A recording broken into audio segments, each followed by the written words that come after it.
Nunca pensé que una frase tan corta pudiera vaciar una habitación entera en 6 meses. El médico la dijo con cuidado, como si la envolviera en algodón, pero no importa cuán suave la pronuncien, aun cuando entre en tu cuerpo, raspa. Me acuerdo del sonido del aire acondicionado, del olor a desinfectante, del papel crujiente de la camilla pegándose a mi piel. Me acuerdo de pensar cosas absurdas, como que tenía que llamar al plomero porque, pues, la canilla seguía perdiendo agua en casa. No lloré. A eso fue lo primero que me sorprendió. Siempre creí que antes algo así uno se desarma. Pero no me quedé quieto, escuchando cómo el médico explicaba opciones que ya venían con fecha de vencimiento, tratamientos paliativos, control del dolor en acompañamiento psicológico, palabras que no te salvan, solo te ayudan a caer un poco más lento. Salí del hospital caminando despacio, como si el mundo se hubiera vuelto frágil, todo seguía igual, pero yo no. El semáforo de la esquina seguía tardando una eternidad. El kiosco seguía vendiendo cigarrillos a gente que no sabía que yo me estaba muriendo. Pensé en mi familia, pensé de una forma casi ingenua que al menos eso iba a ser distinto, que no estaría solo. Llamé primero a mi madre. Siempre había sido la primera. Me atendió con esa voz cansada que tiene desde hace años. Cuando le dije el diagnóstico hubo un silencio largo, incómodo. Me dijo que lo sentía mucho, que estaba rezando últimamente, que justo ahora estaba complicada con unas cosas. Prometió llamar más tarde. No lo hizo Anne. Después llamé a mi hermana. Me dijo que no sabía qué decir, que era demasiado fuerte, que necesitaba tiempo para procesarlo en entenda o quise entender. A mi padre no lo llamé ese día. Nuestra relación siempre fue distante, educada, como dos personas que se respetan, pero no se necesitan. Pensé que más adelante, esa noche, volví a mi departamento y me senté en la cama, sin prender la luz. Me dolía el cuerpo, pero más me dolía la expectativa. Yo había imaginado otra cosa.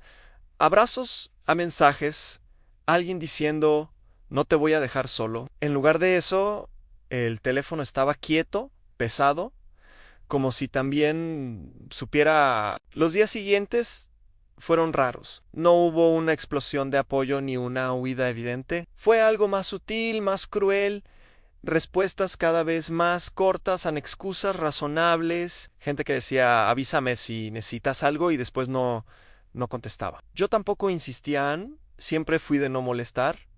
Empecé los tratamientos no para curarme, sino para no deteriorarme tan rápido. El hospital se volvió una rutina en los pasillos largos, las caras cansadas, la sensación constante de estar esperando algo malo. Ahí vi cosas que no se pueden desver. Gente más joven que yo, gente con hijos pequeños, gente aferrada a la vida con una fuerza que daba vergüenza sentir tan poca. Mi familia apareció una vez, toda junta, como una visita institucional. Trajeron frutas que no podía comer, palabras vacías y un silencio incómodo. Se fueron rápido. Dijeron que cualquier cosa llamaran yo. Asentía, no llamé. Empecé a entender que mi enfermedad era incómoda para ellos. No sabían qué hacer con alguien que se está muriendo despacio. No era una tragedia repentina, era una cuenta regresiva que nadie quería mirar. Y yo, que siempre fui el que escuchaba, el que sostenía, el que no pedía nada, me encontré esperando mensajes, esperando compañía, esperando que alguien se quedara. Todavía no sabía que quien iba a hacerlo era la última persona que yo hubiera imaginado. La soledad no llegó de un día para otro. No fue como cerrar una puerta de golpe. Fue más sutil, como una mancha de humedad en la pared. Al principio ni la notas, pero va creciendo, lenta, silenciosa, ocupando rincones que no sueles mirar, hasta que un día el olor es tan fuerte que no podés ignorarlo. Así sí, sí sin chiu. Mi familia no me abandonó de manera directa, con una gran pelea o una despedida dramática. Eso, en cierto modo, habría sido más fácil de procesar. No, simplemente se fueron diluyendo como tinta en el agua. Primero dejaron de preguntar cómo estaba, las conversaciones se volvieron superficiales, llenas de silencios incómodos. Después, empezaron a tardar más en responder. Mis mensajes quedaban en visto por horas, a veces días. Finalmente, dejaron de aparecer. Los planes se cancelaban a último momento. Las visitas se posponían indefinidamente. Era una desaparición gradual, casi imperceptible, pero constante. Mi madre me llamaba una vez a la semana, siempre con prisa, como si tuviera que cumplir con una obligación. Me hablaba del tiempo, de alguna vecina, de su presión alta. Cualquier tema servía para no hablar de lo importante. Evitaba con cuidado cualquier mención a mi cuerpo, a mi enfermedad, como si ignorarla pudiera hacerla desaparecer. Era un pacto de silencio que nunca firmamos, pero que ambos respetábamos. Mi hermana, por su parte, me mandaba audios larguísimos en los que en realidad no decía nada. Eran monólogos sobre su trabajo, sus amigos, sus planes de fin de semana. Yo los escuchaba sintiendo que cada palabra suya era una pared más que se levantaba entre nosotros y mi padre. Mi padre me mandó un mensaje de texto muy corto, casi una formalidad, que decía «en contacto conmigo». Nunca supe cómo se suponía que debía hacerlo. ¿Para qué? Llamándolo para interrumpir su vida. Nunca volví a hablar del tema con Ellen. Así que seguía yendo al hospital solo. Me acostumbré a todo el proceso, aprendí a manejar mis propios papeles, a entender la letra de los médicos, a descifrar los resultados de los análisis. Me convertí en un experto en mi propia decadencia. Me sentaba en salas de espera llenas de gente que no estaba sola. Veía hijos sosteniendo la mano de sus padres ancianos, parejas que se dormían abrazadas en sillas incómodas, amigos que se contaban chistes para alivianar la espera. Yo me ponía los auriculares, aunque la mayoría de las veces no escuchaba nada. Era un escudo, una barrera para no parecer tan expuesto, tan vulnerable, un truco para sentirme menos invisible entre tanta conexión ajena. Hubo días, muchos, en los que pensé que estaba exagerando. Me decía a mí mismo que no era el centro del universo, que todos tenían sus vidas, sus trabajos, sus propios problemas, que no era justo pedirles que detuvieran todo y que su mundo girara alrededor de mi enfermedad, de mi posible muerte. Me lo repetía como un mantra una y otra vez para no sentirme abandonado, para justificar su ausencia. Era más fácil culparme a mí por esperar demasiado que aceptar la dolorosa verdad de que me estaban dejando solo. Pero el cuerpo no miente y el dolor tampoco. No puedes convencer a tu cuerpo de que no está pasando nada cuando cada célula te grita lo contrario. Con el tiempo, cuando mi estado empeoró de verdad, nadie se dio cuenta. O quizás nadie quiso darse cuenta. Empecé a bajar de peso de forma alarmante, la ropa me quedaba grande, los huesos se me marcaban bajo la piel, perdí fuerza, me costaba levantarme de la cama, empecé a olvidar fechas importantes, conversaciones, mi mente se sentía nublada, confusa, dejé de cocinar, la comida se echaba a perder en la heladera, dejé de limpiar, el departamento se convirtió en un reflejo exacto de mi estado interior en desordenado, cansado, polvoriento y silencioso. Pasaba horas enteras mirando el techo, perdido en mis pensamientos, preguntándome en qué momento exacto me había vuelto tan prescindible para la gente que se suponía que me quería, cuando dejé de ser una prioridad para convertirme en una carga. Y entonces llegó una noche que lo cambió todo. Me desperté de golpe con un dolor en el pecho tan agudo, tan intenso, que no podía respirar. Era como si me estuvieran clavando 1000 agujas al mismo tiempo. Entré en pánico. Me arrastré como pude fuera de la cama, buscando el teléfono. Con las manos temblando, marqué el número de mi madre. Sonó 1, 2, 3 veces, no atendió. El corazón me latía desbocado. Llamé a mi hermana. Su voz metálica me mandó directo al buzón de voz. La desesperación era total. No tenía a nadie más. Mi última opción fue llamar a emergencias. Vinieron rápido, me estabilizaron, me subieron a la ambulancia y me llevaron al hospital. Esa noche, en esa camilla fría, rodeado de extraños, entendí la dimensión de mi soledad.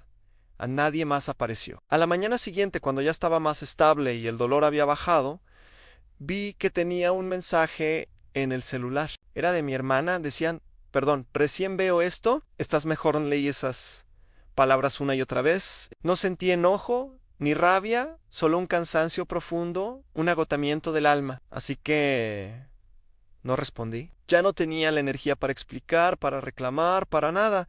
Simplemente apagué la pantalla. Ahí, en esa habitación de hospital con olor a desinfectante, entendí algo terrible, una verdad que me heló la sangre. Yo ya estaba solo, completamente solo, no porque nadie me quisiera, al menos no en teoría, sino porque nadie sabía cómo querer a alguien que se está muriendo. El miedo, la incomodidad, la impotencia de los demás habían creado un abismo insalvable entre ellos y yo. Se habían alejado no por maldad, sino por cobardía, porque mi realidad era demasiado dura de mirar a los ojos, así que empecé a prepararme para el final en el más absoluto silencio. Decidí que si iba a morir solo, al menos lo haría en mis propios términos. Empecé a ordenar mis papeles, a dejar todo en claro para que nadie tuviera que lidiar con mis cosas. Regalé algunos de mis libros, mi música, las pocas cosas que todavía tenían algún valor. Para mí borré contactos del teléfono, gente que ya no formaba parte de mi vida. Me desafilié de grupos, limpié mis redes sociales. Pensé en escribir cartas de despedida, pero ¿qué podía decirle a gente que en la práctica ya se había ido? Como le escribís a un fantasma, estaba resignado, aceptando mi destino con una calma triste. Y entonces, de la nada apareció el no. Fue un gesto grande, no fue dramático ni cinematográfico, fue algo pequeño, casi insignificante. Fue un mensaje de texto simple, totalmente inesperado, en la pantalla de mi celular. Un mensaje de alguien que yo creía que estaba fuera de mi vida desde hacía años. Alguien a quien no veía ni le hablaba en mucho tiempo. Alguien que no tenía ninguna obligación, ningún deber, ningún compromiso conmigo. Peor aún, era alguien a quien yo, en el pasado, había lastimado. Ese simple mensaje, esas pocas palabras en la pantalla, lo cambiaron absolutamente todo. Fue como si alguien abriera una ventana en una habitación que llevaba años cerrada. Entró un poco de luz, un poco de aire fresco, y por primera vez en mucho tiempo sentí que quizás, solo quizás, no estaba tan solo como creía. Gracias por acompañarme en esta historia. Si te sentiste identificado de alguna manera, si alguna vez te sentiste solo, quiero que sepas que no estás solo en ese sentimiento. A veces la ayuda y la conexión llegan de los lugares más inesperados. No dejes de buscarla. Suscríbete para más historias como esta y sigamos construyendo esta comunidad. Nos vemos en el próximo video. Ese mensaje lo leí 1, 2, 10 veces. Me enteré por casualidad, no sabía si escribirte, pero acá estoy antes que alivió, sentí una ola de vergüenza. Porque esa persona, la que ahora escribía, era alguien a quien yo mismo había expulsado de mi vida mucho antes de que la enfermedad se instalara en mi cuerpo. Nuestra historia había sido complicada. No era un romance, era algo mucho más profundo. Una amistad de años, intensa, de esas que marcan, rota al final por una mezcla tóxica de orgullo y silencio.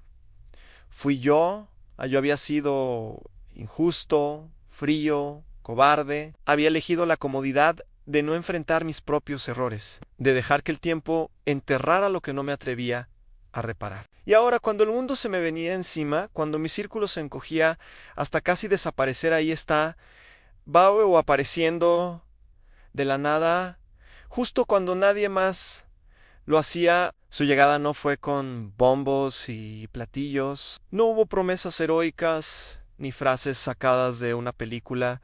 Simplemente empezó a estar. Y estar es un verbo que aprendí a valorar de una forma completamente nueva. Me acompañaba a las citas en el hospital, esas que te chupan la energía antes de entrar. Se sentaba conmigo en salas de espera anónimas, bajo luces fluorescentes que parecen diseñadas para robarte la esperanza. Escuchó por primera vez mis miedos más oscuros, esos que ni yo me había atrevido a formular en voz alta. Jamás intentó arreglarme, nunca me dijo todo va a estar bien, ni minimizó mi dolor. Y lo más importante, no desapareció cuando las cosas se pusieron realmente feas. Su presencia me descolocaba. Me sentía en deuda, incómodo. No entendía por qué lo hacía, por qué invertía su tiempo en alguien que lo había tratado tan mal. Sentía que, pues, no lo merecía. Un día, con la voz quebrada por la frustración y la culpa, se lo dije. Su respuesta fue tan simple y tan demoledora que todavía resuena en mi cabeza. Me dijo que quedarse no era un favor, que no le debía nada, que era una elección en su elección. Poco a poco su presencia se convirtió en una constante. No era invasiva, era un apoyo silencioso, increíblemente humano. Me traía comida casera cuando yo no tenía fuerzas ni para abrir la heladera. Se sentaba a mi lado a ver programas de televisión horribles, solo para que la casa no estuviera en silencio. En los peores días, cuando mi cuerpo ya no me respondía, me ayudó a bañarme y hacía todo eso sin anunciarlo, sin buscar una medalla, sin pedir nada a cambio, simplemente lo hacía mientras él construía este refugio inesperado para mí, mi propia familia, la de sangre, pues se desvanecía. No hubo una gran pelea, ni un portazo final, fue un alejamiento gradual, silencioso, como la marea que se retira. Las llamadas se espaciaron, las visitas se cancelaron, hasta que simplemente dejaron de formar parte de mis días. Sí, esfumaron y yo, que siempre había creído en la máxima de que la sangre es más espesa que el agua, que la familia es lo único que te queda, empecé a entender algo completamente distinto, algo incómodo al principio, pero profundamente liberador. Comprendí que la familia no siempre viene definida por el ADN, sino por la elección. La familia es quien elige quedarse. No tengo palabras para describir el impacto que tiene en tu alma sentirte cuidado cuando ya habías aceptado la idea de morir, solo te reinicia por completo, cambia la forma en que ves el mundo, el amor, la lealtad, cambia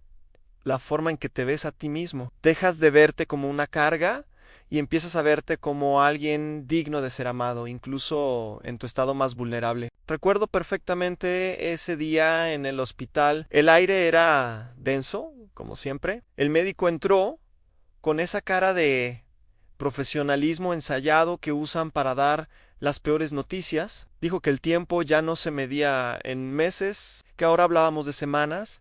Yo asentí en silencio. No había mucho que decir. En ese momento sentí una mano apretando la mía con firmeza. Era el Aná. Nadie más estaba en esa habitación tan solo. Nosotros dos. Y por primera vez desde que recibí el diagnóstico, por primera vez en todo este calvario, no sentí miedo, no sentí paz, porque sabía que no me iba a ir solo. Y eso, al final, era lo único que importaba.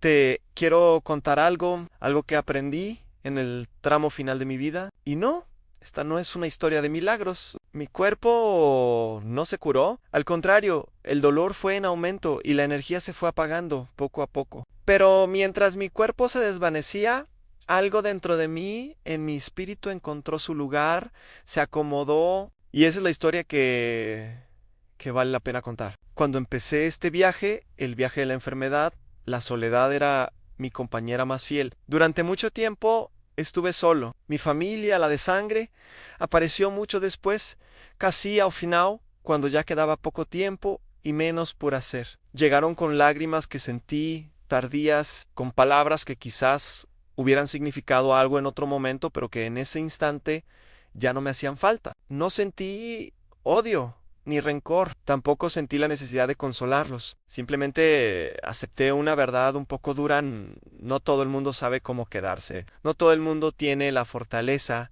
para acompañar en los momentos más oscuros. Y es que quedarse no es fácil. Implica ver el deterioro, sentir la impotencia, compartir el silencio. Es un acto de valentía pura. Por eso cuando alguien finalmente se quedó, todo cambió. Y no fue alguien que compartiera mi apellido o que sintiera la obligación de un lazo de sangre. Fue alguien que eligió estar ahí, libre de culpas heredadas, libre de presiones sociales. Simplemente eligió quedarse. Y ese acto, esa elección desinteresada, redefinió por completo mi concepto del amor. Me enseñó que el amor más puro no es el que se nos impone por nacimiento, sino el que se construye con presencia, con constancia, con la simple y poderosa decisión de estar descubrí que la soledad que tanto temía no era mi destino final. Empecé a valorar cada pequeña cosa, cada gesto, una mano que sostenía la mía, una conversación sin importancia aparente, una mirada que decía estoy aquí. Esos momentos se convirtieron en mi salvación. Me di cuenta de que, pues, la vida no se mide por la cantidad de años que vivimos, sino por la calidad de las conexiones que hacemos. Y la conexión más profunda que tuve llegó en el momento más inesperado, de la persona menos esperada. Esa persona no intentaba arreglarme, no me daba falsas esperanzas, simplemente compartía el espacio conmigo. A veces hablábamos, otras veces solo estábamos en silencio, escuchando el sonido de nuestras respiraciones, y en ese silencio compartido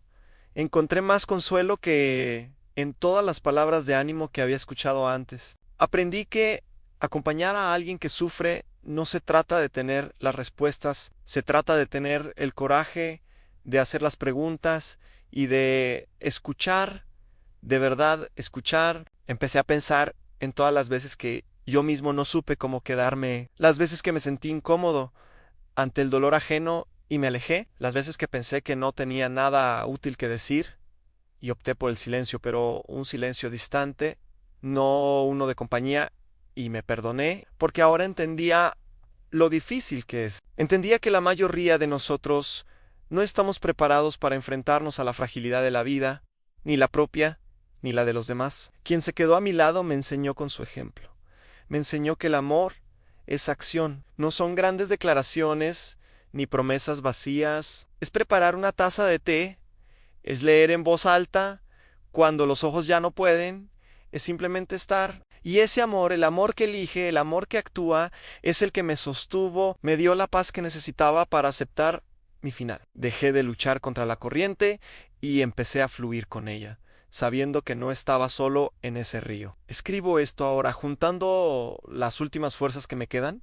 No lo hago para señalar a nadie, no busco compasión, ni quiero que me veas como una víctima. Lo hago para dejar un testimonio, una pequeña verdad que descubrí demasiado tarde, pero que espero que a vos te sirva. La verdadera familia, esa que te sostiene el alma, no siempre es la que te toca al nacer. A veces, la verdadera familia aparece justo cuando todos los demás han decidido irse. Son esos ángeles inesperados que la vida pone en tu camino para enseñarte a volar, incluso cuando tus pies ya no tocan el suelo. Así que si estás leyendo o escuchando esto y tenés a alguien cercano que está atravesando su final, que se está muriendo, te pido algo, no te rompas la cabeza pensando qué decir, no busques la frase perfecta porque no existe. No hace falta el mejor regalo que podés hacer, la palabra más sanadora, el gesto más grande. Es mucho más simple aunque date.